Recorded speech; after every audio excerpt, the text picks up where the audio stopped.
ಶ್ರೀಕೃಷ್ಣನಿಗೆ ಪರಮಾತ್ಮ ನಮಿಸುತ್ತಾ, ವೇದವ್ಯಾಸರಿಗೆ ನಮಿಸುತ್ತಾ, ಗುರು ಪರಂಪರೆಗೆ ನಮಿಸುತ್ತಾ, ಆಚಾರ್ಯ ಶಂಕರರಿಗೆ ನಮಸ್ಕಾರಗಳನ್ನು ತಿಳಿಸುತ್ತಾ, ಪ್ರಿಯ ಆತ್ಮಬಂಧುಗಳೇ, ನಿಮ್ಮೆಲ್ಲರಿಗೂ ನಮಸ್ಕಾರಗಳು. 18ನೇ ಅಧ್ಯಾಯ ಭಗವದ್ಗೀತೆಯಲ್ಲಿ ಅಂದರೆ ಇದನ್ನು ಕರೆಕ್ಟಾಗಿ ಸರಿಯಾಗಿ ಅಧ್ಯಯನ ಮಾಡಿದ್ರೆ ಜೀವನ್ಮುಕ್ತ ಭಾವ ಬರುತ್ತೆ. ಜೀವನ್ಮುಕ್ತ ಭಾವಕ್ಕೆ ಇದನ್ನು ಓದ್ತಾ ಇರೋದು. ಅರ್ಥ ಆಯ್ತಲ್ಲ? ಈ ಜೀವನ್ಮುಕ್ತ ಭಾವ ಹೇಗಿದೆ ಅಂತ ನೋಡೋದಕ್ಕೆ ನಾವು ಆವಾಹಕ್ಕೆ ಹೋಗೋಣ. 53 ಅಹಂಕಾರಂ ಬಲಂ ದರ್ಪಂ ಕಾಮಂ ಕ್ರೋಧಂ ಪರಿಗ್ರಹಂ ವಿಮುಚ್ಯ ನಿರ್ಮಮಃ ಶಾಂತೋ ಬ್ರಹ್ಮಭೂಯಾಯ ಕಲ್ಪತೆ. ಎಷ್ಟು ಚೆನ್ನಾಗಿದೆ ನೋಡಿ ಈ ಶ್ಲೋಕ. ಒಂದು ನೀವು ಇಡೀ ಇದನ್ನು ಚೇಂಜ್ ಮಾಡ್ಬೋದು, ಆಟಿಟ್ಯೂಡ್ನ. ಚೆನ್ನಾಗಿದೆ. ಅಹಂಕಾರ ಮಮಕಾರ ಎರಡು ಸೇರಿಸ್ತಾರೆ, ಶಾಂತಿನ ಸೇರಿಸ್ತಾರೆ. ಇನ್ನೇನು ಬೇಕು ನಿಮಗೆ?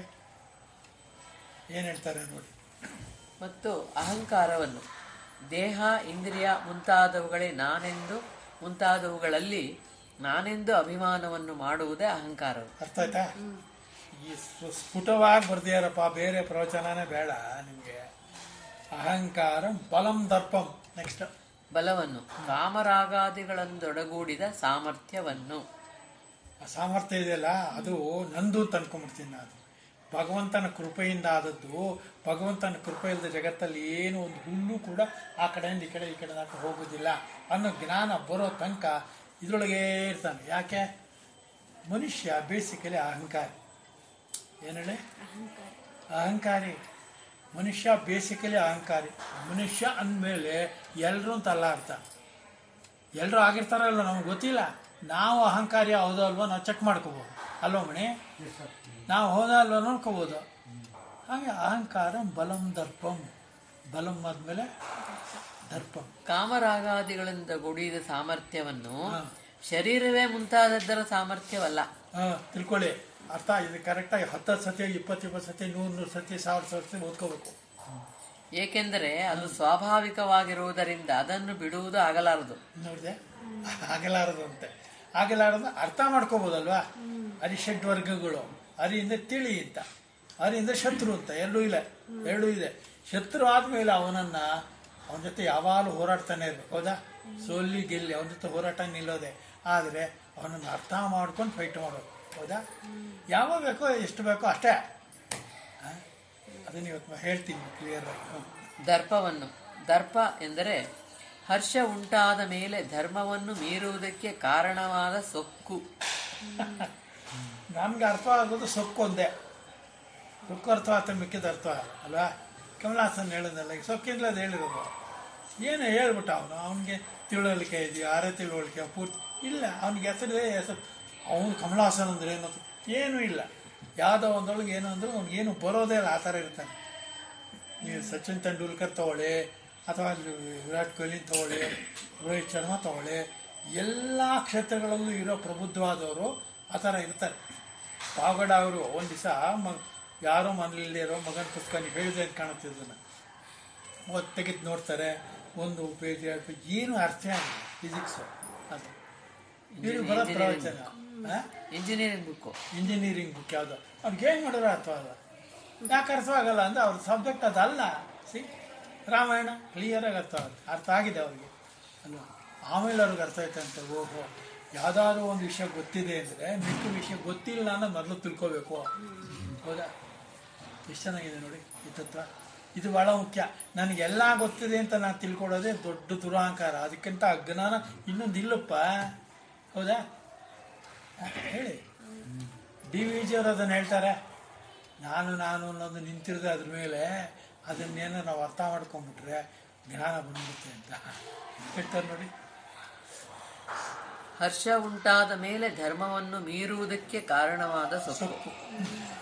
ತೃಷ್ಟನಾದವನು ದೃಪ್ತನಾಗುತ್ತಾನೆ, ದೃಪ್ತನಾದವನು ಧರ್ಮವನ್ನು ಮೀರುತ್ತಾನೆ.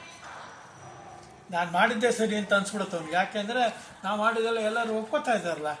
ಇಲ್ಲಿ ಎಲ್ಲರೂ ಒಪ್ಪಿಕೊಳ್ಳುವುದು ಅಧ್ಯಾತ್ಮವಲ್ಲ, ಎಲ್ಲರೂ ಒಪ್ಪಿಕೊಳ್ಳುವುದು ನಿನ್ನ ಉನ್ನತಿ ಅಲ್ಲ. ಇದು ನಾವು ಮೊದಲು ಚೆನ್ನಾಗಿ ತಿಳ್ಕೋಬೇಕು. ನಮಗೆ 4 ಜನ ನಮ್ಮನ್ನು ಹೊಗಳ್ಬಿಟ್ರೆ ನನ್ನ ಬಿಟ್ಟರೆ ಯಾರಿದ್ದಾರೆ ನಂಗೆ ಅನಿಸ್ಬಿಡುತ್ತೆ, ಅದು ಸಹಜ. ಆದರೆ ಸತ್ಯ ಅಲ್ಲ. ಯಾವುದು ಸಹಜವೋ ಅದು ಸತ್ಯವಲ್ಲ, ಸತ್ಯವೇ ಬೇರೆ. ಅದಕ್ಕೆ ಇವತ್ತು ನೀವು ಭಾಳ ಮುಖ್ಯವಾಗಿ ಮಾಡೋದೇನು ಅಂದರೆ,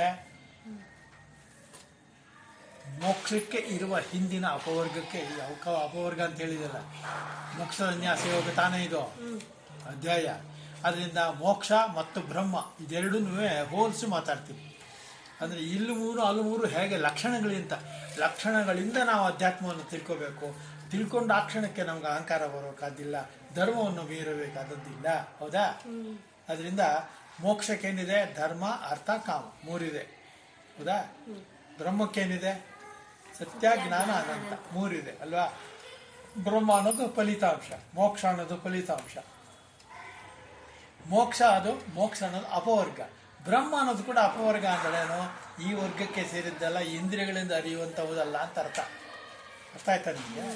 ಅದರಿಂದ ನಾವು ಏನು ಅಂದರೆ, ನಮಗೆ ಬ್ರಹ್ಮ ಗೊತ್ತಾಯ್ತು, ನಮಗೆ ಗೊತ್ತಾಗಕ್ಕಾಗದೇ ಇಲ್ಲ.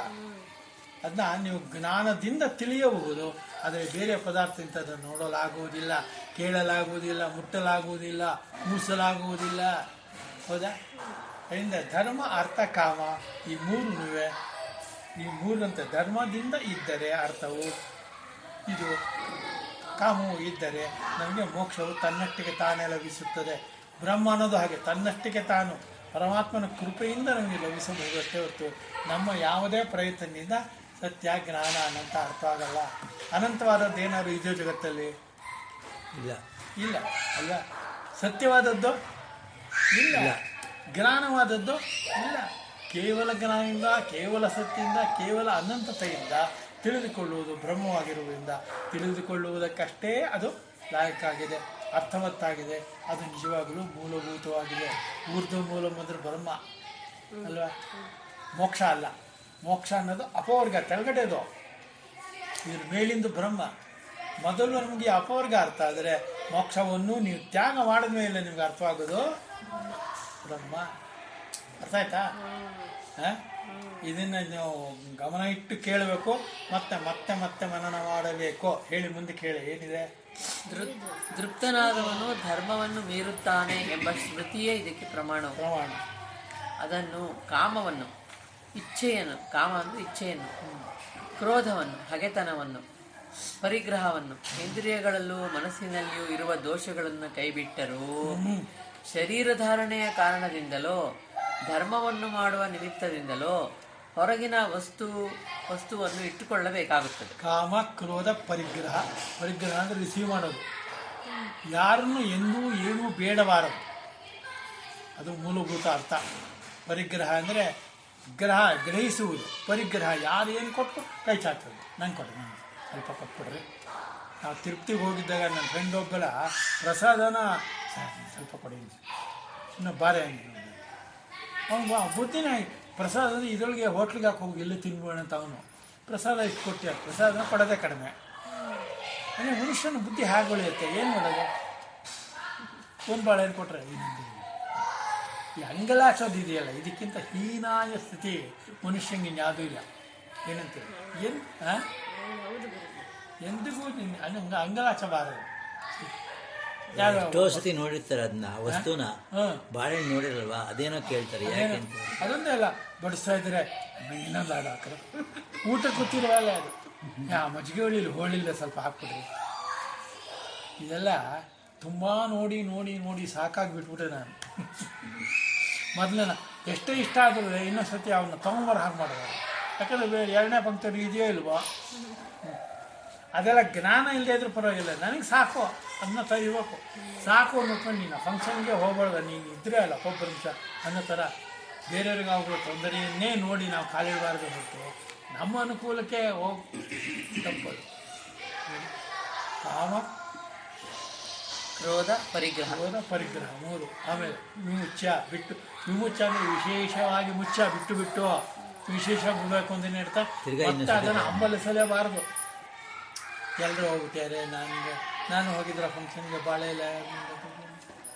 ಇಲ್ಲ ಲಭ್ಯ, ಮನೆಯವರೆಲ್ಲ ನಾನು ಬಿಟ್ಬಿಟ್ಟವರು. ನೀನು ಅಯೋಗ್ಯ ಅಂತ ಬಿಟ್ಟೋಗಿದ್ದಾರೆ ಅಂತ ಹೇಳೋಕ್ಕಾಗ್ತೋ? ಇಲ್ಲ. ತುಂಬ ಜನಕ್ಕೆ ಏನಂದರೆ ಹೋಗೋದು ಬಿಟ್ಬಿಡ್ತಾರೆ, ಬೇಕಾರೆ ಯಾರು ಸವಾಸನೂ ಬಿಟ್ಬಿಡ್ತಾರೆ. ಹಂಬಲ ಹೋಗಲ್ಲ. ಹಂಬಲ ಇದೆಯಲ್ಲ, ಹೋಗಲಿಲ್ಲ ಮಾಡಲಿಲ್ಲ, ನಾನು ಟೂರ್ ಹೋಗ್ಬೇಕಾಯ್ತು, ಅಯ್ಯೋ ಹೀಗಾಯಿತು, ಅಯ್ಯೋ ನಾನಿದ್ದು ಹೀಗಾಗೋದಾಗುತ್ತೆ, ಏನೂ ಆಗಲ್ಲ.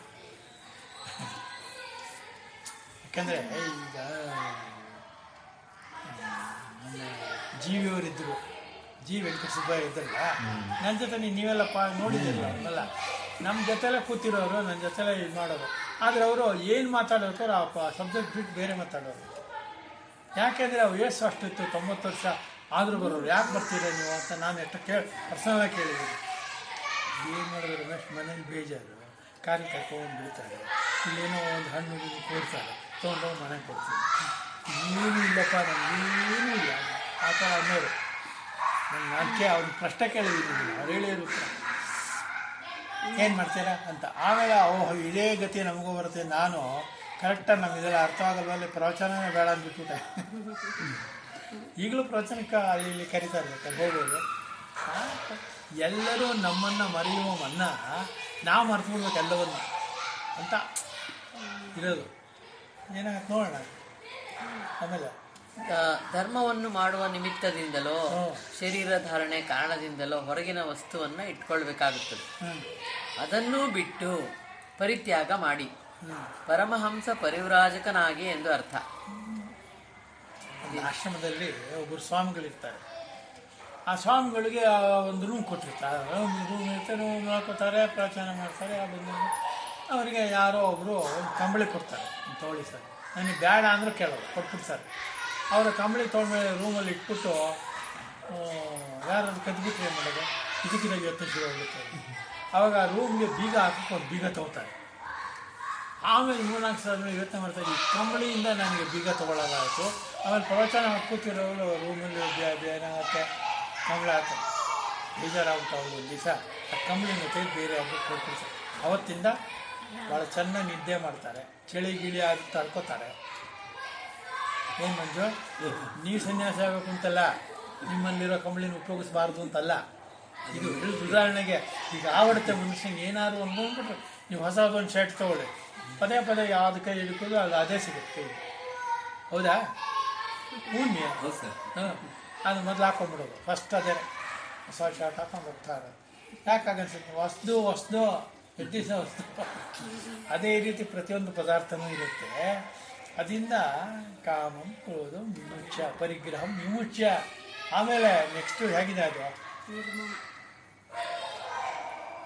ದೇಹವು ಬದುಕಿರಬೇಕು ಎಂಬುದರಲ್ಲಿ ಕೂಡ ನನ್ನದೆಂಬ ಭಾವನೆ ಇಲ್ಲದವನಾಗಿ ಅದಾಗತ್ತೋ ನಿರ್ಮಮನಾದವನು. ನಿರ್ಮಮ ಮೊದಲನೇದು ಅಹಂಕಾರ, ಇದು ಮಮಕಾರ. ಮೊದಲೇದು ಇಲ್ಲಿದ ಮಮಕಾರ, ಮೇಲ್ಗಡೆ ಮೊದಲೇದು ಅಹಂಕಾರ. ಮಮಕಾರಗಳನ್ನು ತರೋದು, ಪರಿಗ್ರಹವನ್ನು ತರೋದು. ನಾನು ನನ್ನದು, ನಾನು ಎಷ್ಟು ಯಾವಾಗಲೂ ಹೇಳ್ತಿರ್ತೀನಿ, ಅಹಂಕಾರ ಮಮಕಾರಗಳನ್ನು ತೊರೆಯದೆ ಆಧ್ಯಾತ್ಮಿಕ ಬದಲಾಗುವುದಿಲ್ಲ.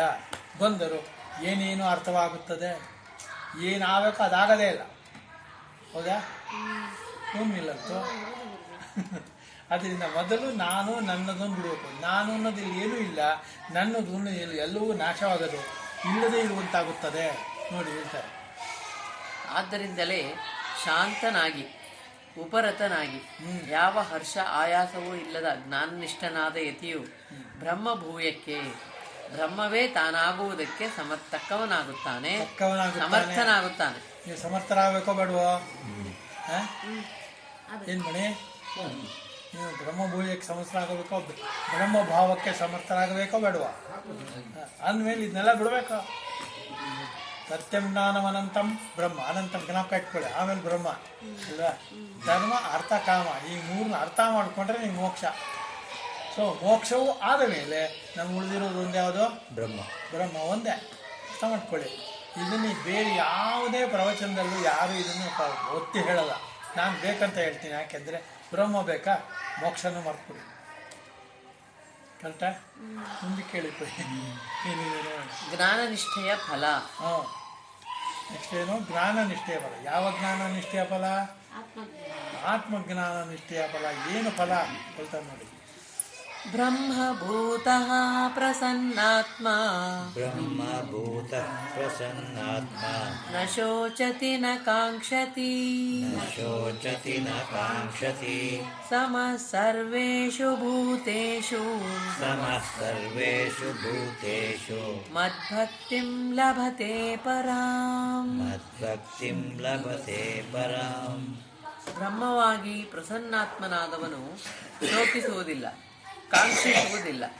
ಸರ್ವಭೂತಗಳಲ್ಲಿಯೂ ಸಮನಾಗಿ ಪರವಾದ ಮದ್ಭಕ್ತಿಯನ್ನು ಪಡೆದುಕೊಳ್ಳುತ್ತಾನೆ. ಮದ್ಭಕ್ತಿ ಅಂದ್ರೆ ನನ್ನ ಭಕ್ತಿ, ನನ್ನ ಮೇಲಿನ ಪ್ರೀತಿ. ಅಂದರೆ ವಿಚಲಿತವಾಗದ, ಆ ಕಡೆ ಈ ಕಡೆ ಹೋಗದ, ಬೇರೆ ಪದಾರ್ಥಗಳಿಗೆ ತಗಲಿಕೊಳ್ಳದೇ ಇರತಕ್ಕಂಥ ನನ್ನ ಮೇಲಿನ ಪ್ರೀತಿ ಯಾವುದಿದೆ ಅದು ಭಕ್ತಿ. ಅರ್ಥ ಆಯ್ತಾ? ಪರಾಭಕ್ತಿ ಅಂದ್ರೆ ಅದೇ ಅರ್ಥ. ಗೌಣಭಕ್ತಿ, ಪರಾಭಕ್ತಿ. ಇನ್ನು ಭಕ್ತಿ ಸೂತ್ರಗಳಲ್ಲಿ ಬೇಕಾದ ನಾರದರು ಬಹಳ ಚೆನ್ನಾಗಿ ಹೇಳ್ಯಾರ. ನೀವು ಇದನ್ನು ಓದಿ ತಿಳ್ಕೊಳ್ಳಿ ಅಷ್ಟೇ. ಈ ಕ್ರಮದಿಂದ ಬ್ರಹ್ಮವಾಗಿ ಬ್ರಹ್ಮವನ್ನು ಸೇರಿ ಪ್ರಸನ್ನಾತ್ಮನಾದವನು ತನ್ನೊಳಗೆ ಪ್ರಸನ್ನತೆಯನ್ನು ಹೊಂದಿದವನು ಶೋಕಿಸುವುದಿಲ್ಲ. ಯಾವುದಾದರೊಂದು ಪದಾರ್ಥದ ಕೊರತೆಯನ್ನಾಗಲಿ ತನ್ನಲ್ಲಿ ಯಾವುದಾದರೊಂದು ಕುಂದನ್ನಾಗಲಿ ಕುರಿತು ಶೋಕಿಸುವುದಿಲ್ಲ, ಕುದಿಯುವುದಿಲ್ಲ, ಬಯಸುವುದೂ ಇಲ್ಲ. ಈ ಶರೀರದಲ್ಲಿ ಪ್ರತಿಯೊಂದು ಕೆಲಸವೂ ಯಾರಿಂದ ಆಗ್ತಾ ಇದೆ? ಚೈತನ್ಯನೇನು ಕರಿತೀರಿ? ವಿಶುದ್ಧ ಚೈತನ್ಯವೇ ಈ ಶರೀರದಲ್ಲಿ ಆತ್ಮ, ಪ್ರಪಂಚದಲ್ಲಿ ಪರಮಾತ್ಮ, ಅದೇ ಭಗವಂತ ಬ್ರಹ್ಮ. ಏನಾರು ಕರೀರಿ, ಆ ಬ್ರಹ್ಮವೇ ಈ ಪ್ರತಿಯೊಂದು ಶರೀರದಲ್ಲೂ ಇರುವ ಆತ್ಮನಾಗಿದ್ದಾನೆ ಎಂದು ತಿಳಿದವನಿಗೆ ಆತ್ಮವೇ ಎಲ್ಲವನ್ನೂ ಮಾಡುತ್ತದೆ, ಮಾಡಿಸುತ್ತದೆ. ದ್ವೈತ, ಅದ್ವೈತ, ವಿಶಿಷ್ಟಾದ್ವೈತ ಇದೆಯಲ್ಲ, ಅದರಲ್ಲಿ ಯಾವುದೆಲ್ಲಾರು ತಗೊಳ್ಳಿ, ಇದೇ ಅರ್ಥ ಬರೋದು, ಇದೇ ಇರೋದು. ಇಲ್ಲಿ ತಪ್ಪು ತಿಳ್ಕೊಬಾರ್ದು, ಬೇರೆಯವ್ರನ್ನೂ ತಪ್ಪು ತಿಳ್ಕೊಬಾರ್ದು, ನಮ್ಮನ್ನು ನಾವು ತಪ್ಪು ತಿಳ್ಕೊಬಾರ್ದು. ಅಧ್ಯಾತ್ಮವನ್ನು ಅರ್ಥ ಮಾಡ್ಕೋತಾ ಹೋಗ್ಬೇಕು ಅಷ್ಟೇ. ಇದು ನಾವು ಯಾರಿಗೋ ಮಾಡುವ ಉಪಕಾರವಲ್ಲ. ಇದೆ ಈ ಬ್ರಹ್ಮವನ್ನು ಅರಿಯುವುದು ನಮಗೆ ನಾವು ಮಾಡಿಕೊಳ್ಳುವ ಉಪಕಾರವಲ್ಲ. ಮನುಷ್ಯ ಮಾಡಲೇಬೇಕಾದಂಥ ಅತ್ಯಧಿಕ ಉನ್ನತವಾದಂಥ ಪದವಿಯ ಬೇಕಾದ ವಿಷಯ. ಈ ವಿಷಯವನ್ನು ಅರಿತುಕೊಳ್ಳಬೇಕು ಅನ್ನೋ ಕಾರಣದಿಂದಲೇ ಇದನ್ನು ಹೇಳಿರೋದು. ಇದನ್ನು ಶಂಕರಾಚಾರ್ಯರು ಭಾಳ ಚೆನ್ನಾಗಿ ಬಿಡಿಸ್ಯಾರೆ. ಅದನ್ನು ಆಸ್ ಇಟ್ ಈಸ್ ನಿಮಗೆ ನಾನು ತಲುಪಿಸೋಕ್ಕೆ ಪ್ರಯತ್ನ ಪಡ್ತಾ ಇದ್ದೀನಿ. ಶೋಕಿಸುವುದಿಲ್ಲ, ಬಯಸುವುದೂ ಇಲ್ಲ ಎಂಬುದು ಬ್ರಹ್ಮವಾದವನ ಸ್ವಭಾವವನ್ನೇ ಅನುವಾದ ಮಾಡಿದ್ದು. ನೋಡಿದ್ರ, ಬ್ರಹ್ಮವಾದ ಅಂದ್ರೆ ಏನು? ಬ್ರಹ್ಮವನ್ನು ಬಿಟ್ಟು ಬೇರೆ ಇಲ್ಲ ಎನ್ನುವ ವಾದ. ಅವನ ಸ್ವಭಾವ ಬಿಟ್ಟಿರುತ್ತೆ, ಅವನು ಸ್ವಭಾವ ಬಿಡುತ್ತೆ. ನನ್ನನ್ನು ಸೇರಿದ ಮೇಲೆ ಸೇರೋದೇನಿಲ್ಲ, ಇದರೊಳಗೆ ಸೇರಿದಂತೆ ಭಾವಿಸುವುದು. ಅಂದರೆ ನಾನು ಅಹಂ ಬ್ರಹ್ಮಾಸ್ಮಿ ಅಂದರೆ ಬ್ರಹ್ಮ ಆಗ್ಬಿಡ್ತಾನ? ಇಲ್ಲ, ಅಹಂ ಬ್ರಹ್ಮಾಸ್ಮಿ, ನಾನು ಆಗಿದ್ದೇನೆ, ಮೊದಲು ಆಗಿದ್ದೇನೆ, ಈಗಲೂ ಆಗಿದ್ದೇನೆ, ಮುಂದೇನೂ ಆಗಿದ್ದೇನೆ. ಏಕೆಂದರೆ ನನಗೆ ಸಾವಿಲ್ಲ, ಹುಟ್ಟಿಲ್ಲ, ಬದುಕಿಲ್ಲ. ನಾನು ನಿರಾತಕವಾಗಿ ಶಾಂತನಾಗಿದ್ದೇನೆ. ಬ್ರಹ್ಮಭೂಯಾಯ ಕಲ್ಪತೆ. ಆಮೇಲೆ ನಿಮಗೆ ಬ್ರಹ್ಮ ಅಂತ ಅನ್ನಿಸಿಕೊಳ್ಳುವುದಕ್ಕೆ ಅರ್ಹತೆ ಬರುತ್ತದೆ. ಮಣಿ ಅರ್ಥ ಆಯ್ತಾ ನಿಮಗೆ? ಇದೆ ಕರ್ಮಯೋಗ, ಅದು ಇದು ಎಲ್ಲ ಬಿಟ್ಬಿಡಿ. ಜ್ಞಾನದಲ್ಲಿ ನಾವು ಪರಿಪಕ್ವವಾಗಿದೀವೋ ಇಲ್ಲ. ಪರಿಪಕ್ವತೆ ಅಂದ್ರೆ ಬ್ರಹ್ಮದ ಅಂಶವಾಗಿರುವ ನಾವು ಬ್ರಹ್ಮನನ್ನು ಬಿಟ್ಟು ಬೇರೆ ಚಿಂತಿಸಬೇಕಾಗಿಲ್ಲ ಅಲ್ವಾ? ನಾವು ಬದುಕಿನಲ್ಲಿ ಏನು ಮಾಡ್ತೀವಿ? ನಮಗೆ ದುಡ್ಡು ಬೇಕಾದಾಗ ಅಪ್ಪ, ಪ್ರೀತಿ ಬೇಕಾದಾಗ ಅಮ್ಮ, ಅಥವಾ ಅಮ್ಮನಿಂದ ಇನ್ಫ್ಲೂಯೆನ್ಸ್ ಮಾಡಿ ಅಪ್ಪನ ಜೋಬ್ ತನಕ ಹೋಗೋದು, ಇದೆಲ್ಲವೂ ಜೀವನದಲ್ಲಿ ಇದ್ದದ್ದೇ. ಆದರೆ ಇದೆಲ್ಲವೂ ಕೂಡ ಅಧ್ಯಾತ್ಮವಾಗಲಾರದು. ಕರೆಕ್ಟಾ? ಗಂಡ ಅಧ್ಯಾತ್ಮ ಅಲ್ಲ. ಅಲ್ಲ, ನಾನು ಹೇಳಿದ್ರೊಳಗೆ ಆದ್ರೂ ಅವ್ರು ಅನ್ಕೋತಾರ. ಮಾರ್ಕೆಟ್ಗೆ ಹೋಗಿರ್ತೀರಿ, ಏನೇನೋ ತರಕಾರಿ ಅದು ಇದು ಸಾಮಾನೆಲ್ಲ ತಗೋತೀವಿ. ಹೂವು ಒಂದು ಅರ್ಧ ಮೊಳ ತೊಗೊಳ್ಳೋಣ ಅಂತ ಆಸೆ ಇರುತ್ತೆ. ನಿಮಗೆ ಚೆನ್ನಾಗಿ ಗೊತ್ತಿದೆ ಇವನು ಬೇಡ ಅಂತಾನೆ ಅಂತ. ಏನು ಮಾಡ್ತೀರ ಅವಾಗ? ಆಸೆಯನ್ನು ಕಂಟ್ರೋಲ್ ಅಡ್ಮಿಡ್ತೀರ. ಎಷ್ಟೋ ನಿಮ್ಮ ಆಸೆಗಳಿಗೆ ಸೊಪ್ಪು ಹಾಕುವುದಿಲ್ಲ ನಿಮ್ಮ ಗಂಡ. ಒಪ್ಪುತ್ತಿರೋ ಇಲ್ವ? ನಂತ ಹೂನಲ್ಲ ಹೂನು ಏನು ಪಕ್ಕದಲ್ಲೇ ಅಲ್ಲ. ಒಂದು ಪ್ರತ್ಯೇಕವಾಗಿ ಕೇಳಬೇಕಾದ ಅಂಶ ಇದು. ನಾವು ಹೋಮಿಯೋಪತಿ ಗಂಡ ಅಂತ ಯಾರಾದ್ರು ಬಂದಾಗ ಅವ್ರ ವಿಷಯ ಏನೋ ಕೇಳ್ತಾ ಇರ್ತೀನಿ, ಗಂಡ ಉತ್ತರ ಹೇಳ್ತಾ ಇರ್ತಾನೆ. ಒಂದು 2 ನಿಮಿಷ ನೋಡ್ತೀನಿ, ಎದ್ದೋಗಿ ಅಂತೀನಿ. ಅವ್ರ ಕಾಯಿಲೆ ಅವ್ರು ಹೇಳ್ತಾರೆ, ನಿಮ್ದೇನು ಮಧ್ಯ? ಕರೆಕ್ಟಾ? ಒಂದು ಅವ್ರಿಗೇನು ಹಿಂಸೆ ಇದೆ, ಅವ್ರು ಏನೇನು ಹೇಳ್ತಾರೆ, ತಪ್ಪೇನಿದೆ? ಹಶ್ವಾಗದವ್ರು ಹೇಳ್ಬೇಕು ನಮ್ಗೆ ಹೊಟ್ಟೆ ಹಸಿವಿದೆ ಅಂತ. ಹೌದಲ್ಲ? ಅದೇ ತಾನೇ ಅಧ್ಯಾತ್ಮ. ಅಧ್ಯಾತ್ಮ ಅನ್ನೋದು ಪ್ರಕೃತಿ ದತ್ತವಾಗಿ ನಮಗೆ ಬಂದಿರೋ ಪ್ರಶ್ನೆ ಕೇಳೋ ಗುಣ. ಅಂದರೆ ಒಂಟಿಯಾಗಿ ಒಬ್ಬರಾಗಿ ಯಾರು ಕೇಳ್ತಾ ಇರಬೇಕು, ಕೇಳ್ತಾ ಇರಬೇಕು ಹೊರತು ಪುಸ್ತಕ ಓದೋದು ಇದು ಮಾಡೋದು ಏನೇನೋ ಅವ್ರ ಅಭಿಪ್ರಾಯ ಅವ್ರು ಬರೆದಿರ್ತಾರೆ ಅಲ್ವಲ್ಲ. ನಾನು ಇದ್ರಲ್ಲೂ ಯಾವುದೇನೋ ಪುಸ್ತಕ ಇಟ್ಕೊಂಡು ಮಾಡೇ ಇಲ್ಲ. ಅದಕ್ಕೆ ಇವ್ರನ್ನ ಕೂಡಿಸ್ಕೊಳ್ಳೋದು ಪಕ್ಕದಲ್ಲಿ. ಇವ್ರು ಹೇಳ್ತಾ ಇರ್ತಾರೆ, ಅದಕ್ಕೆ ಬೇರೆ ನಮ್ಮ ಅಭಿಪ್ರಾಯಗಳನ್ನು ಸೇರಿಸಿ ಹೇಳ್ತಾ ಇರೋದು. ಹೌದಲ್ವ ಲಲಿತು? ಚೆನ್ನಾಗಿದೆಯಾ? ಆದರೂ ಯಾಕೆ ಕಡಿಮೆ ಜನ ನಮಗೆ? ಯಾಕೆಂದರೆ ತತ್ವವನ್ನೇ ಹೇಳುತ್ತಾನೆ. ಅದಕ್ಕೆ ಯಾರಿಗೂ ನನ್ನ ಕಂಡ್ರಾಗಲ್ಲ ಅಂದರೆ ಪ್ರವಚನ ಕಂಡ್ರೆ. ನನ್ನ ಕಂಡ್ರೆ ದೂರನೇ ಹೊಟ್ಟೋಗ್ತಾರೆ. ಅಯ್ಯೋ ಸುಮ್ಮನಿರಪ್ಪ, ತಲೆ ತಿಂತಾನೆ. ನಾನು ತಲೆ ತಿಂತೀನಿ. ಅದು ಹೂವಿನ ಕಾಲ ಶುಕ್ರವಾರ ಮಾತ್ರ ಇಲ್ಲ, ವಾರ ಪೂರ್ತಿ ಇದ್ರೆ ನಿಮ್ಮ ನಮಗೂ ಹಂಗೆ. ಅದಕ್ಕೆ ಫೋನ್ ಕೂಡ ಮಾಡೋದಕ್ಕೆ ನೋಡಿದ್ರ ಲೆಕ್ಕ ಹಾಕ್ಕೊಳ್ಳಿ. ಎಲ್ಲಿ ಇವತ್ತು ಯಾರ ಮಾಡಿದೆ ಹೇಳಿದ್ರು ವೇದಾಂತ ಹೇಳ್ತೀರ ಅಷ್ಟೇ ನೀವು ಅಂತ. ಏನು ಮಾಡ್ತೀರ? ವೇದಾಂತ ಹೇಳೋದು ಅಷ್ಟು ಸುಲಭ ಅಲ್ರಿ, ನೀವು ಹೇಳಿ ನೋಡಿ ಅನ್ಬೇಕಾಯ್ತು. ಅದು ಬಿಡಿ, ವೇದಾಂತ ನೀವು ಹೇಳೋದು ಅಂತಾರೆ. ಇನ್ನೇನು ಹೇಳೋದು ನಾನು? ನೀವು ಕೇಳೋದು, ನೀವು ಹೇಳೋದು ಏನೂ ನಾವು ಬೇಡ ಅಂತ ಅರ್ಥ. ಹೇಳಿದ್ವಿ ಟಿಪ್ಪಣಿ. ಎರಡನೆಯ ವಸ್ತು ನಿಜವಾಗಿಯೂ ಜ್ಞಾನಿಯ ದೃಷ್ಟಿಯಲ್ಲಿದೆ, ಆದರೆ ಅವನು ಅದನ್ನು ಬಯಸುವುದಿಲ್ಲ ಎಂದು ಹೇಳುವುದಕ್ಕೆ ಬರೋದಿಲ್ಲ. ಏಕೆಂದರೆ ಜ್ಞಾನವೆಂದರೆ ಅದ್ವೈತಾತ್ಮನನ್ನು ಅರಿತುಕೊಳ್ಳುವುದು. ಜ್ಞಾನವೆಂದರೆ ಅರ್ಥ ಏನು? ಅದ್ವೈತಾತ್ಮನನ್ನು ಅರಿತುಕೊಳ್ಳುವುದು. ಅದ್ವೈತಾತ್ಮ ಅಂದ್ರೆ ಏನು? ಏನು ಮಂಜು, ಎಲ್ಲಿ ಬಂದ್ಬಿಟ್ರಪ್ಪ ನೀವು? ಅದ್ವೈತಾತ್ಮ ನನಗಿಂದ ಎರಡನೇದಾದ ಅದ್ವಿತೀಯನಾಗಿರುವ ನನ್ನನ್ನು ದ್ವಿತೀಯನೆಂದು ತಿಳಿಯದೇ ಇರುವುದು, ವಿರುದ್ಧವಾಗಿರೋದು ಹೇಳಬೇಕು ಅಲ್ಲೊಂದು. ಆದ್ದರಿಂದ ನನಗೆ ಆತ್ಮ ಅನ್ನೋದು ಒಂದೇ, ಎಲ್ಲ ಕಡೆಯೂ ಇದೆ, ಎಲ್ಲ ಕಡೆಯೂ ಇದೆ ಅನ್ನೋ ಭಾವ ಪರಮಾತ್ಮನಲ್ಲಿ ಪೂರ್ತಿ ಇದೆ. ಆದ್ದರಿಂದ ಬೇರೆ ಪದಾರ್ಥಗಳ ಜ್ಞಾನವೂ ನನಗಿದೆ, ಆದರೆ ಅದು ಬೇಕು ನನಗೆ, ಬೇಡ ನನಗೆ ಎನ್ನುವಲ್ಲಿ ಒಂದು ರೀತಿ ಇದೆ. ಅದಕ್ಕೊಂದು ಸ್ಕೇಲ್ ಇದೆ ಅಲ್ವೇ? ಎಲ್ಲವೂ ಎಲ್ಲವಾಗಲೂ ಬೇಕಾಗಲ್ಲ. ಜ್ಞಾನಿ ಅದನ್ನು ಊಟ ಮಾಡಲ್ವೋ? ಯಾವಾಗ ಮಾಡ್ತಾನೆ? ಹಶ್ವಾದಾಗ ಬೇಕು ಅಂದಾಗ. ಆವಾಗ ಪೀಡಿಸುವುದಿಲ್ಲ. ಹೆಂಡತಿಯನ್ನಾಗಲಿ ಅದು ಊಟ ಆಗೋರನ್ನ ಪೀಡಿಸುವುದಿಲ್ಲ. ಅನ್ನ ಆಗಿದೆಯೇ ಅಂತಾರೆ ಜ್ಞಾನಿ ಆದವರು ಅಲ್ವೇ? ಅನ್ನ ಆಗಿದೆಯೋ ಬಿಟ್ಟಿದೆ ನಂಗೆ ಗೊತ್ತಿಲ್ಲ, ಹೊಟ್ಟೆ ಇಷ್ಟಾರೆ ಅನ್ನೋದು ಬೇರೆ. ಇಷ್ಟ ಅನಿಷ್ಟ ನಿಶ್ಚಂಚ ಚೆನ್ನಾಗಿ ಅಭ್ಯಾಸ ಮಾಡ್ಕೊಂಬಿಡಿ ಮುಂಜು. ಮನೇಲಿ ಉಡ್ಸತ್ತು ಉಡ್ದು ನೀವು. ಅವ್ನ ಗುರುಗಳು ಹೇಳಿದ್ದಾರೆ, ಆದ್ರೆ ಅದು ಹೇಳಲ್ಲ. ಹೇಳಿದ್ರೆ ನೀನು ಬಾಲ ಬಿತ್ತೀಯ ಅಂತ ಆ ಥರ ಹೇಳ್ಬಿಡ್ತಾರೆ.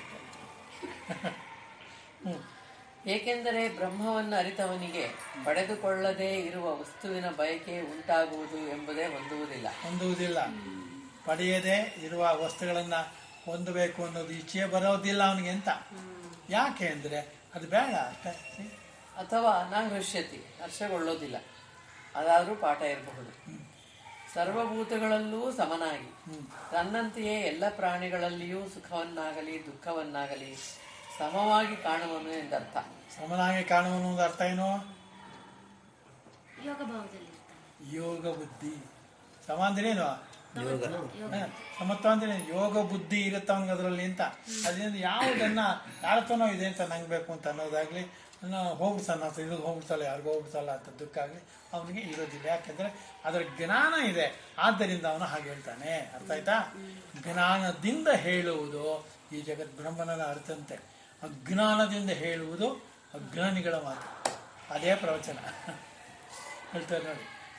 ಇಲ್ಲಿ ಆತ್ಮಸ್ವರೂಪ ಎಂಬ ಸಮವನ್ನು ಕಾಣುವುದನ್ನು ಹೇಳಿರುವುದಿಲ್ಲ. ಏಕೆಂದರೆ ಮುಂದೆ ಭಕ್ತಿಯಿಂದ ನನ್ನನ್ನು ಗುರುತಿಸುತ್ತಾನೆ ಎಂದು ಅದನ್ನು ಹೇಳಿರುತ್ತದೆ. ಭಕ್ತಿಯಿಂದ ಗುರುತಿಸುವುದೇನು? ಪರಮಾತ್ಮನು ನಮಗೆ ಯಾಕೆ ಬೇಕೋ? ರಮೇಶ್ ನೀವು ಹೇಳಿ ಉತ್ತರ ಇದಕ್ಕೆ. ಮಣಿ ಹೇಳಿ. ಪರಮಾತ್ಮನು ನಮಗೆ ಯಾಕೆ ಬೇಕೋ? ಲಲಿತು ಹೇಳಿಪ್ಪ. ಇಷ್ಟೊಂದೆಲ್ಲ ಭಗವದ್ಗೀತೆ ಕೇಳಿ ಎಲ್ಲ ಮಾಡಿ. ಪರಮಾತ್ಮನು ನಮಗೆ ಯಾಕೆ ಬೇಕು? ಯಾಕೆ ಬೇಕು ಮುಂಜು ಹೇಳಿ.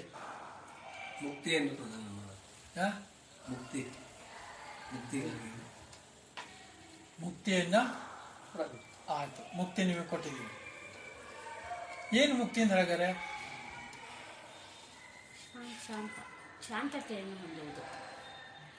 ಎಲ್ಲ ನೀವು ಅರ್ಧಂಬರ್ಧ ಚುಚ್ಚು ತಿಳ್ಕೊಂಡಿದ್ದೀರ. ಇಲ್ಲ ಅಂತಲ್ಲ, ಮೋಕ್ಷವನ್ನು ಕೊಡುವುದಕ್ಕಲ್ಲ, ಅವನು ಪೂರ್ಣ, ಅವನ ಅಂಶವಾಗಿರುವ ನಾನು ಹೇಗೆ ಅಪೂರ್ಣ? ಆದ್ದರಿಂದ ನಾನು ಪೂರ್ಣತೆಗಾಗಿ ಪ್ರಯತ್ನ ಪಡಬೇಕು. ನಮ್ಮ ಪುರುಷಾರ್ಥವೆಲ್ಲ ಪೂರ್ಣತ್ವದ ಕಡೆಗೆ. ಪೂರ್ಣಮದಃ ಪೂರ್ಣಮಿದಂ ಪೂರ್ಣಾತ್ ಪೂರ್ಣವುದಚ್ಯತೆ. ಅವನಿಂದ ಬಂದಿರುವ ನಾನು ಅಪೂರ್ಣ ಹೇಗೆ? ಇದನ್ನೇ ಸಾಧನ ಅನ್ನೋದು. ಅರ್ಥ ಆಯ್ತಾ? ಈಗ ನಮಗೆ ಯಾಕೆ ಬೇಕು ಪರಮಾತ್ಮ ಅಂದರೆ ಪೂರ್ಣತ್ವವನ್ನು ತಿಳಿಯುವುದಕ್ಕೆ.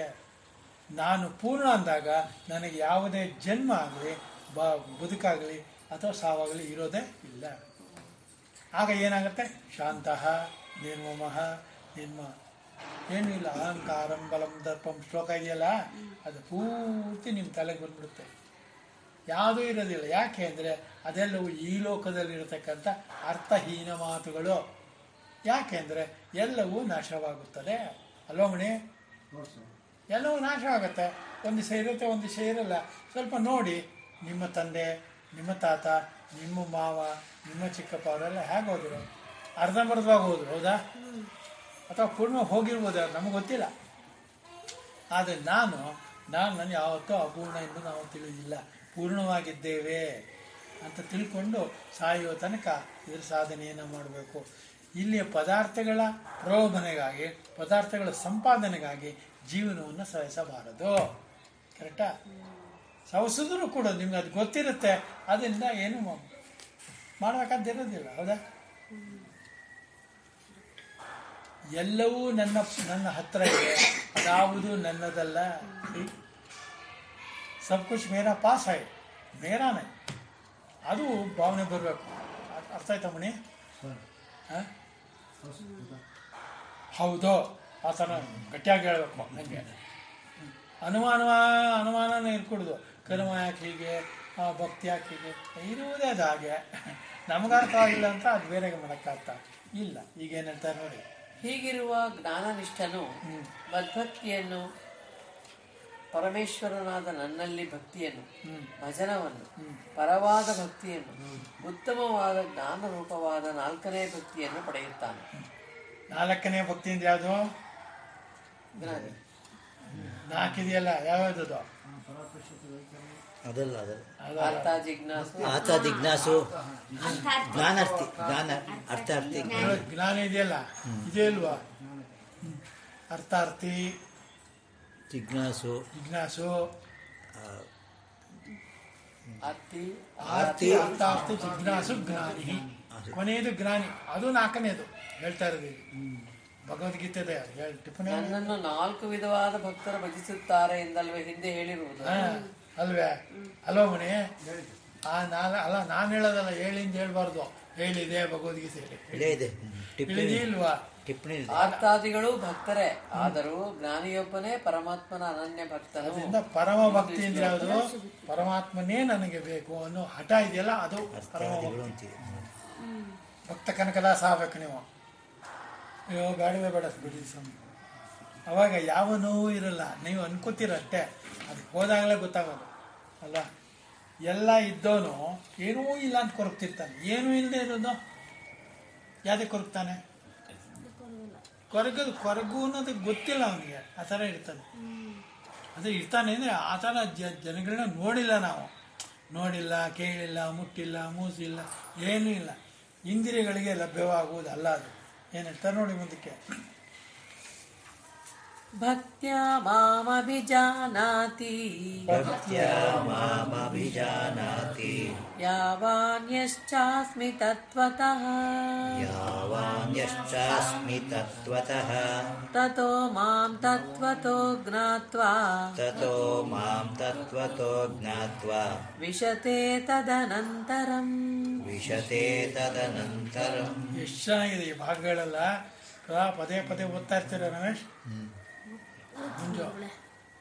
ಮಂಜು ಇದನ್ನ ಓದ್ತಾ ಇರ್ತೀರಾ? ಓದ್ಬೇಕಪ್ಪ. ಎಲ್ಲ ನಮ್ದೆಲ್ಲ ಜನ್ಮ ಮುಗ್ದೋಗ್ತಾ ಇದೆ, ಅದೇ ನೀವು ಹೋಗ್ತೀರ ಅಂತ ಅಲ್ಲ ಅರ್ಥ. ಇದನ್ನೆಲ್ಲ ಆದಷ್ಟು ಬೇಗ ನಾವು ಕರಗತ ಮಾಡ್ಕೋಬೇಕು. ಕರಗತ ಅಂದ ಅರ್ಥ ಏನು? ಅರ್ಥ ಮಾಡಿಕೋಬೋದು. ಮೂಗುತ ಧ್ಯಾನವಸ್ಥೆ ತದ್ಗತೇನ ಮನಸ.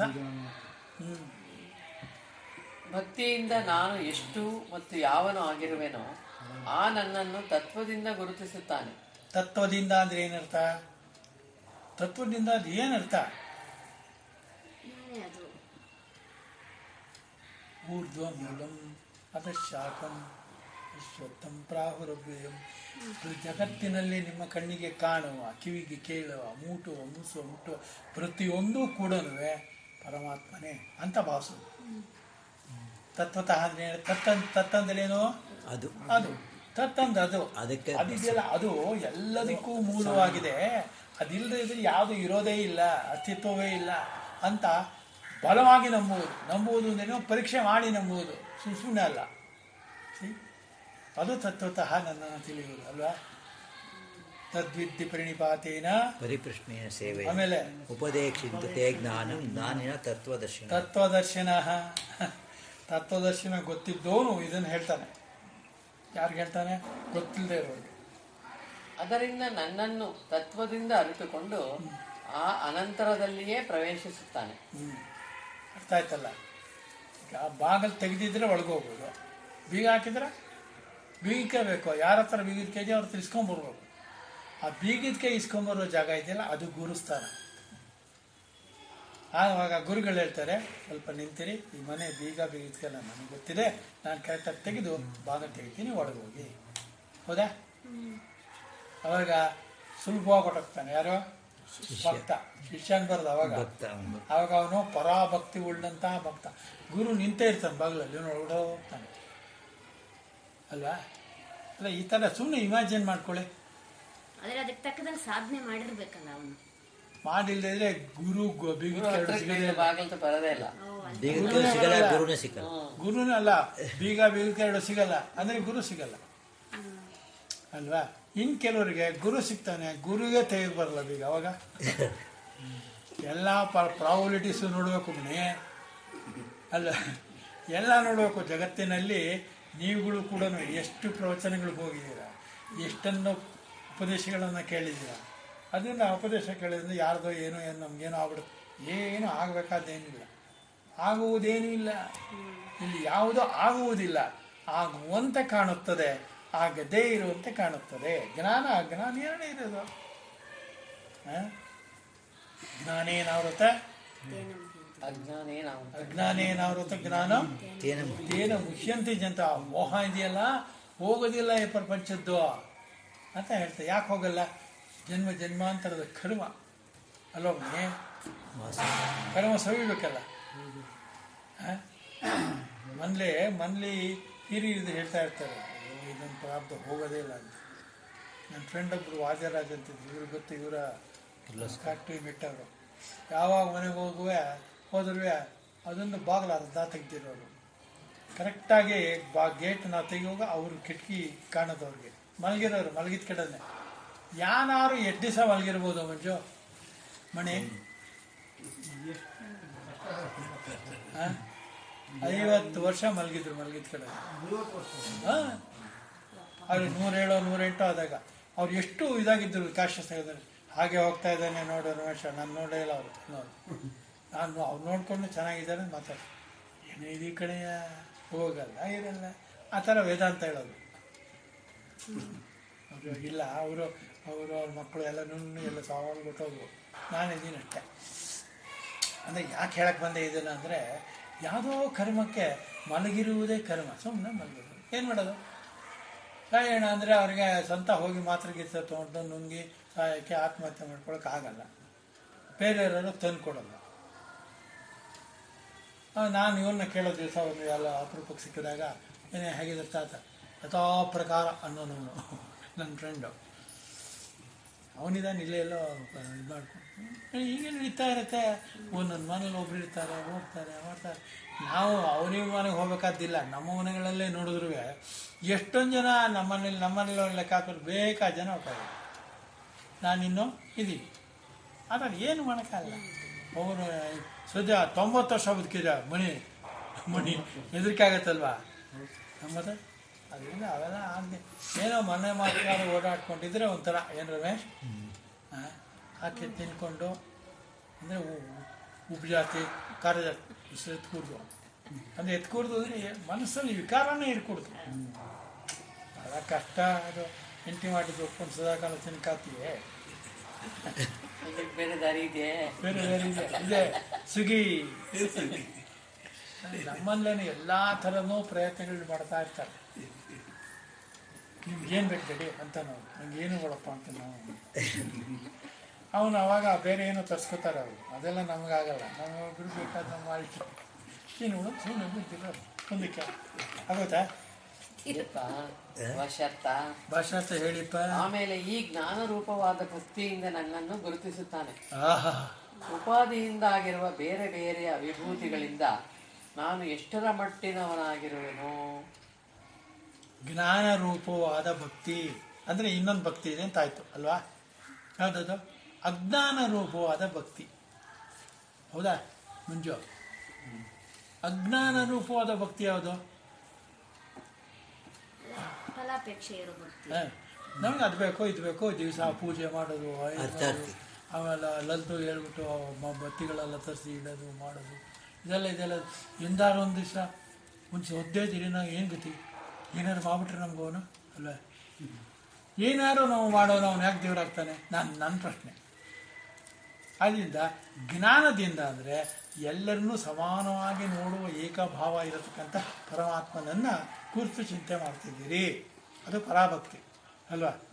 ಏನೋ ಇಷ್ಟೆಲ್ಲ ಕೇಳ್ಕೊಂಡಿದ್ದು ಅವ್ನು ಮನೆ ಕೊಡಿಸ್ಬಿಡಪ್ಪ, ಅದು ಇಲ್ಲಿ ಭಕ್ತಿ, ಈ ಲೋಕದ ಭಕ್ತಿ. ಅದೆಲ್ಲ ಇರ್ಕೊಡೋದು. ಇವತ್ತು ಆ ಅಕ್ಕಿ ಇವತ್ತೊಂದು ಒಳ್ಳೆ ಅಕ್ಕಿ ಸಿಕ್ಬಿಟ್ರೆ ಚೆನ್ನಾಗಿ ನಾವು ಬಿಸಿಬೇಳೆಬಾತ್ ತಿನ್ಬೇಡ, ತಿನ್ಬಿಟ್ರೆ ಮುಗಿತಾ ಇಲ್ಲ ಅದೇ ಥರ ಅಕ್ಕಿ ಇದೇ ನಿಮ್ಮ ಅಂಗಡಿ ತಿರ್ಗಾ ಅಂತ ಕೇಳೋದು. ಕೇಳಬಾರ್ದು ಅಂತಲ್ಲ, ನೀವು ಏನಾದ್ರು ಮಾಡಿ ಅದರಲ್ಲಿ ಅಂಟಿಕೊಂಡು ಬಿಡುವುದು ಪರಾಭಕ್ತಿ ಆಗಲಾರದು. ಅರ್ಥ ಆಯ್ತಾಗ? ಇನ್ನೇನಾರು ಹೇಳ್ಬೇಕಾ? ಸಾಕಪ್ಪ ಸಾಕು. ಮುಂದಕ್ಕೆ ಉಪಾಧಿಯಿಂದ ಆಗಿರುವ ಬೇರೆ ಬೇರೆಯ ವಿಭೂತಿಗಳಿಂದ ನಾನು ಎಷ್ಟರ ಮಟ್ಟಿನವನಾಗಿರುವೆನೋ ಮತ್ತು ಯಾವ ಉಪಾಧಿ ವಿಶೇಷವೂ ಇಲ್ಲದ ಆಕಾಶದಂತಿರುವ ಉತ್ತಮ ಪುರುಷನಾದ ನಾನು ಯಾವನಾಗಿರುವೆನೋ ಆ ಅದ್ವೈತನು ಚೈತನ್ಯ ಒಂದೇ ರಸವಾಗಿರುವ ಅಜನು ಅಜರನು ಅಮರನು ಅಭಯನು ನಾಶರಹಿತನು ಆಗಿರುವ ನನ್ನನ್ನು ನಿಜವಾಗಿ ಗುರುತಿಸಿ ತಿಳಿಯುತ್ತಾನೆ. ಆಕಾಶದಂತಿರುವ ನಾನು ಉತ್ತಮ ಪುರುಷ ನನ್ನ ಪ್ರಶ್ನೆ ಕೇಳಿದ್ರು. ಆಕಾಶದಂತಿರುವ ಉತ್ತಮ ಪುರುಷ ಅಂದ್ರೆ ಯಾರು ಅಂತ? ಆಕಾಶದಲ್ಲಿ ಏನೇನಿದೆ? ಸಕಲವೂ ಏನು ಹೇಳ್ಬೇಕು ಬಾಯ್ಬಿಟ್ಟು? ನಕ್ಷತ್ರ ಇದೆಯಾ? ಸೂರ್ಯ, ಚಂದ್ರ, ನಕ್ಷತ್ರ, ಆಕಾಶ, ನೀರಿನ ನಿಹಾರಿಕೆಗಳು ಎಲ್ಲ ಇದೆ. ಆದ್ರೆ ಯಾವುದಕ್ಕೂ ಅಂಟ್ಕೊಂಡಿಲ್ಲ. ಅದು ಇಂಪಾರ್ಟೆಂಟ್. ಆ ಥರ ಇರೋ ನನ್ನನ್ನು ತತ್ವತಃ ಅರಿತೋ ಆತಃ ನಾನಿದೆ ಅಂತ ನನ್ನನ್ನು ಅರಿಯಬೇಕಾದ್ರೆ ಏನು ಬೇಕು? ಗುರುಕೃಪ ತನ್ನ ಮೂಲಕ ಇರತಕ್ಕಂಥ ಬ್ರಹ್ಮಪಾತ್ರ, ಬ್ರಹ್ಮಮೂಲ, ದೈವಕೃಪೆ, ಗುರುಕೃಪೆ, ದೈವಕೃಪೆ ಬೇಕಾದ್ರೆ ನಮ್ಗೆ ಅರ್ಥ ಆಗ್ಬಿಡುತ್ತೆ. ಅದು ದೈವಂಚೈವಾತ್ರ ಪಂಚಮಂ. ಆ 4 ಪುರುಷಾರ್ಥಗಳು ಬಿಟ್ಟು ಐದನೇದು ಒಂದಿದೆ, ಯಾವ್ದಡು? ದೈವ. ದೈವ ಇಲ್ಲದೆ ಏನೂ ಆಗೋದಿಲ್ಲ. ಸಕಲ ಗ್ರಹಬಲ ನೀನೇ, ಸಕಲ ಗ್ರಹಬಲ ನೀನೇ ಆದಮೇಲೆ ನೀನು ಪ್ರತ್ಯೇಕವಾಗಿಯೇ ಇರಬೇಕು. ಎಲ್ಲರಿಗೂ ಅದು ಸಾಮರ್ಥ್ಯ ಕೊಡ್ಬೇಕಲ್ಲ, ಗೊತ್ತಾನೆ? ಅರ್ಥ ಆಯ್ತಾ? ಇವತ್ತು ಏನಾದ್ರು ಅನುಮಾನಗಳಿದ್ರೆ ತನ್ನನ್ನು ಕ್ಲೀನಾಗಿ ಇಟ್ಕೊಳ್ಳಿ.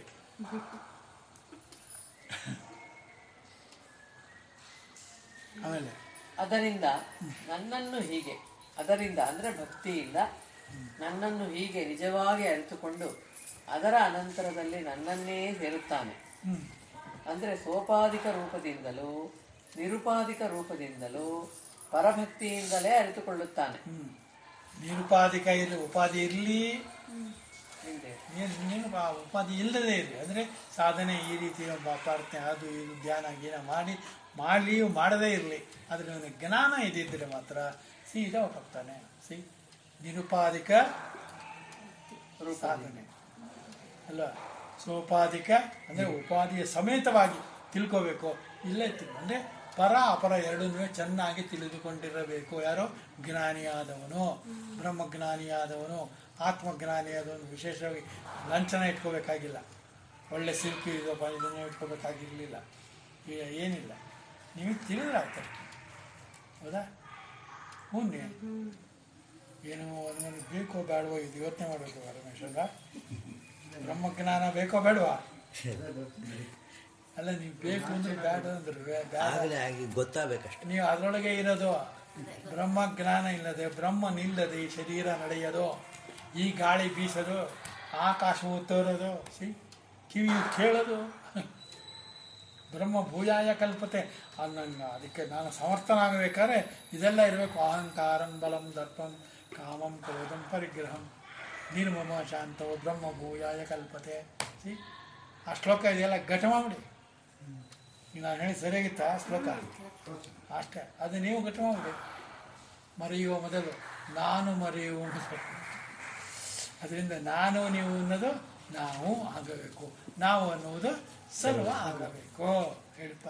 ಅನಂತರದಲ್ಲಿ ಅಂದ್ರೆ ನಡುವೆ ಕಾಲವನ್ನು ಕಳೆಯದೆ ಜ್ಞಾನ ಸಮಕಾಲದಲ್ಲಿಯೇ ನನ್ನನ್ನೇ ಸೇರುತ್ತಾನೆ. ಜ್ಞಾನ ಸಮಕಾಲದಲ್ಲಿ ಏನು ಅರ್ಥ ಏನು?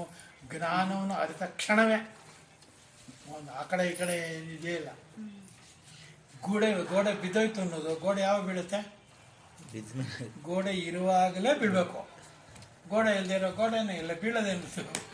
ಅದರಿಂದ ಅದೆಲ್ಲ ಅರ್ಥ. ಇವ್ರು ಹೇಳುತ್ತಾ ಆ ಜ್ಞಾನ ಆ ಸಮಯದಲ್ಲಿಯೇ ಇದು ನಿಮಗೆ ತಿಳಿದ್ಬಿಡುತ್ತೆ ಅಂತ ಹೇಳ್ತಾ ಇಲ್ವ ರಮೇಶ್? ಮುಗಿದೋಯ್ತು ಪ್ರವಚನ. ಆಮೇಲೆ ಇಲ್ಲಿ ಜ್ಞಾನ ಅನಂತರ ಪ್ರವೇಶ ಹೀಗೆ ಎರಡು ಬೇರೆ ಬೇರೆಯ ಕ್ರಿಯೆಗಳನ್ನು ಅರಿತು ತದನಂತರದಲ್ಲಿ ಪ್ರವೇಶಿಸುತ್ತಾನೆ ಎಂಬುದರಿಂದ ಹೇಳ ಹೊರಟಿರುವುದಿಲ್ಲ. ಮತ್ತೇನೆಂದರೆ ಮತ್ತೊಂದ ಫಲವೂ ಆಗಬೇಕಾದ್ದು ಇಲ್ಲವಾದ್ದರಿಂದ ಜ್ಞಾನ ಮಾತ್ರವನ್ನೇ ಹೇಳಲು ಹೊರಟಿರುತ್ತದೆ. ಅಂದ್ರೆ ನಮಗೆ ಇಲ್ಲಿ ಗೊತ್ತಾಗುವುದು ಜ್ಞಾನ ರೂಪವಾದ ಜ್ಞಾನ, ಜ್ಞಾನ ರೂಪವಾದ ಬ್ರಹ್ಮ, ಜ್ಞಾನ ರೂಪವಾದ ಮೋಕ್ಷ. ಮುಂದೆ ನೀವು ಕೇಳಿದಲ್ಲ, ಅದು ಎಲ್ಲ ಜ್ಞಾನ ರೂಪದಲ್ಲಿಯೇ. ಯಾಕೆಂದರೆ ಅಧ್ಯಾತ್ಮ ನಿತ್ಯನಾಗಿದ್ದಾನೆ ಈ ಆತ್ಮನು ಅಂತ ಯಾವುದರಿಂದ? ಜ್ಞಾನದಿಂದಲೇ. ಅದರಿಂದ ಜ್ಞಾನವೇ ಪ್ರಧಾನವಾಗಿದೆ. ಈ ಅಧ್ಯಾಯದಲ್ಲಿ ನಿಮಗೆ ಹೇಳಲು ಹೊರಟಿರುವುದು ಜ್ಞಾನ ಪ್ರಧಾನವಾದಂಥ ವಿಷಯ ಮಾತ್ರ.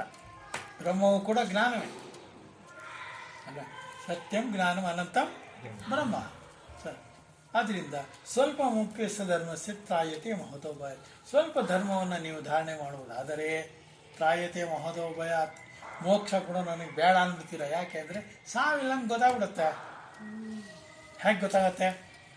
ಓದ್ತಾ ಗೊತ್ತಾಗುತ್ತೆ. ಆಯ್ತಾ? ಇನ್ನೇನು ಇದೆಯಾ? ಟಿಪ್ಪಣಿ ಇದೆ. ಜ್ಞಾತ್ವ ವಿಷತೆ ಅರಿತು ಪ್ರವೇಶಿಸುತ್ತಾನೆ ಎಂಬುದು ಕಣ್ಣು ಬಿಟ್ಟು ನೋಡುತ್ತಾನೆ, ಉಂಡು ತೃಪ್ತನಾಗುತ್ತಾನೆ ಎಂಬಂತೆ ಸಮಕಾಲದ ಫಲವನ್ನೇ ಹೇಳುತ್ತದೆ. ಕಣ್ಣಿಗೆ ಮುಚ್ಚನೆ ಬಿಟ್ಟ ತಕ್ಷಣ ಏನು ಕಾಣುತ್ತೆ?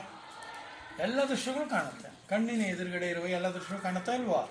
ಇಷ್ಟೇ ಸಮಯದಲ್ಲಿ ಇದೇ ರೀತಿಯಲ್ಲಿ ಬ್ರಹ್ಮವನ್ನು ತಾನು ದರ್ಶಿಸುತ್ತಾನೆ. ಎಲ್ಲ ಕಡೆಯೂ ಬ್ರಹ್ಮವನ್ನೇ ಕಾಣುತ್ತಾನೆ, ಎಲ್ಲ ಕಡೆಯೂ ಬ್ರಹ್ಮನನ್ನೇ ಕೇಳುತ್ತಾನೆ. ಈಗ ರಮೇಶ್ ಯಾರೋ ಫ್ರೆಂಡ್ ಹೇಳಿದ್ರು ಅಂತ ಹೇಳೋದಲ್ಲ, ನೀವು ವೇದಾಂತ ಬಿಟ್ಟೇನೇನು ಬರಲ್ಲ ಅಂತ ಹೇಳಿದ್ರು. ಒಳ್ಳೇದಲ್ಲ ಅದು. ಇವ್ರ ಪಾಡಿಗೆ ಒಳ್ಳೆ, ಅವನಿಗೆ ಈ ಮುಂಡದಕ್ಕೆ ವೇದಾಂತ ಬಿಟ್ಟು ಆ ಥರ ಇದೆ. ತೃಪ್ತನಾಗುತ್ತಾನೆ ಎಂಬಂತ ಹೇಳುತ್ತೆ. ಉಂಡು ಊಟ ಮಾಡಿದ ತಕ್ಷಣ ತೃಪ್ತೆ. ಅರ್ಧ ಗಂಟೆ ಬಿಡಬಾರ್ದು. ಯಾಕೆಂದರೆ ಇನ್ನೂ ಸುತ್ತ ಹೊಟ್ಟೆ ಹೋಗ್ಬಿಡ್ತಲ್ಲ. ಈ ಲೋಕಕ್ಕೆ ಅಂಟಿಕೊಂಡಿರೋ ಜ್ಞಾನಕ್ಕೂ ಅದಕ್ಕೂ ಸಂಬಂಧ ಇದೆ. ಈ ಲೋಕವನ್ನು ಬಿಟ್ಟಿರೋ ಜ್ಞಾನದಿಂದ ಬಿಡಬೇಕು. ಯಾವ ಥರ ಜ್ಞಾನ? ಇದು ಸ್ವಲ್ಪ ದಿವಸ ಇರುತ್ತದೆ, ಇದ್ದಂತೆ ಕಾಣುತ್ತದೆ, ಹೋಗುತ್ತದೆ. ಭ್ರಾಂತಿ ಕಲ್ಪಿತಂ ಜಗತ್ಕಲಾಶ್ರಯ. ಜಗತ್ತಿನ ಕಲೆ ಏನು? ಸೃಷ್ಟಿ ಸ್ಥಿತಿ ಲಯ. ಈ ಮೂರು ಕೂಡ ಹೇಗಿದೆ? ಭ್ರಾಂತಿ ಅಂತಿದೆ. ಸ ಆಶ್ರಯಂ ಸದಸದ್ವಿಲಕ್ಷಂ. ಸತ್ಗೂ ಅಸತ್ಗೂ ವಿಲಕ್ಷಣವಾಗಿದೆ ಪರಬ್ರಹ್ಮ ವಸ್ತು ಅಂತ ಶಂಕರ ಭಗವತ್ಪಾದರು ಹೇಳ್ಕೊಡ್ತಾರೆ. ಹೇಳ್ತಾರ ಇಲ್ವಾ?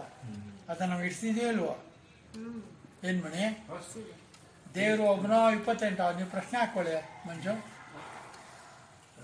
ದೇವರು 28. ಕಮಲಾಸನಿಗೆ ಬೇರೆ, ನಿಮಗೆ ಬೇರೆನಾ? ಇಲ್ಲ. ಅವನಿಗೆ ಆ ಪ್ರೇರಣೆ ಆ ಶರೀರದಲ್ಲಿ, ಈ ಶರೀರದಲ್ಲಿ ಈ ಪ್ರೇರಣೆ. 2 ಶರೀರ ಹೋಗುತ್ತೆ ಒಂದು ದಿವಸ. ಅವನು ಹೋಗ್ತಾನೆ, ಇವನು ಹೋಗ್ತಾನೆ. ಹೌದಾ? ನಿಜ ಅಂತ. ಆದ್ದರಿಂದ ಯಾವುದು ಈ ಜಗತ್ತಿನಲ್ಲಿ ನೆಚ್ಚಿಕೊಳ್ಳಬಾರದು, ಹಚ್ಚಿಕೊಳ್ಳಬಾರದು. ಅದನ್ನು ನೆಚ್ಚಿಕೊಳ್ಳಬಾರದು, ಹಚ್ಚಿಕೊಂಡರೂ ಪರವಾಗಿಲ್ಲ. ಮುಂದಕ್ಕೆ ಏಕೆಂದರೆ ಕ್ಷೇತ್ರಜ್ಞನನ್ನು ನನ್ನನ್ನಾಗಿ ತಿಳಿ ಎಂದು 13ನೇ ಅಧ್ಯಾಯದಲ್ಲಿ ಹಿಂದೆ ಹೇಳಿರುತ್ತದೆ. ಹೇಳಿದ್ವಿ. ನನಗೆ ಜ್ಞಾನ, ಜ್ಞಾತೃ, ಜ್ಞೇಯ ಮೂರು ಒಂದಾದ ದಿನ ನೀವೇ ಬ್ರಹ್ಮ. ಅಂದರೆ ನೀವೇ ಬ್ರಹ್ಮ ಎಂಬ ಭಾವ. ಆದ್ದರಿಂದ ಜೀವನು ಸೇರಬೇಕಾದ ಭಗವಂತನು ಬೇರೆ ಇಲ್ಲ ಅಂತ.